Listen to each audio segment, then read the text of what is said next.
Whole Story Quest Audiobooks presents Discipline Your Kids with Positive Parenting, a practical guide to building cooperation and connection with your child.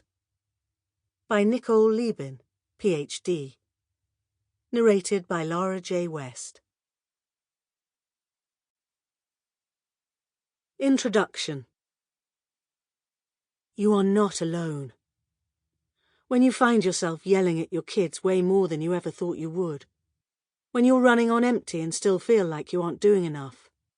When you're exhausted by 7:30 in the morning, because it takes superhuman strength to make sure your children are dressed, fed, and out the door with all the school stuff they need. When you feel like you're failing as a parent after giving in and letting the kid have the iPad because you just needed a break. When you feel overwhelmed because it's 2 hours past your kid's bedtime and they're still awake, out of bed, or on their phone after you've already talked to them, reasoned with them, raised your voice, and used every tool you know, and a few you wish you didn't. When you feel guilty for yelling and threatening punishment, like you promised you'd never do, because you're at the end of your rope and can't handle one more iteration of "stay in your seat while you eat," or "go to sleep."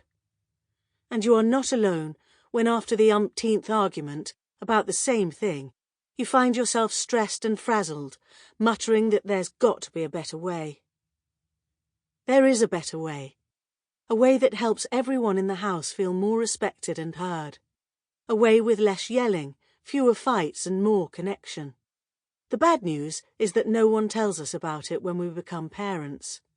The good news is that it's totally doable, reasonable, and possible. It just takes a bit of knowledge and some practice. As a mindfulness educator and author, I spend much of my time thinking about and focusing on ways to find more ease and less stress for myself and others. Yet, when I became a mum, there were many, many times it felt like all my training went out of the window. Sure, practicing taking a breath, naming my emotions, or understanding that I didn't have to believe all my thoughts were great strategies, but I often felt utterly overwhelmed by the sheer volume of challenges involved in raising a child. My useful skills frequently fell by the wayside. I didn't want to become a yelling rage machine, but it seemed like my daughter pushed every one of my buttons, including some I didn't even know I had. For instance, when she couldn't or wouldn't sleep, when the foods that were her all-time favourites one day were disgusting the next, when we had a full year during which she wasn't shy about her very strong preference for her dad. Sample complete. Ready to continue?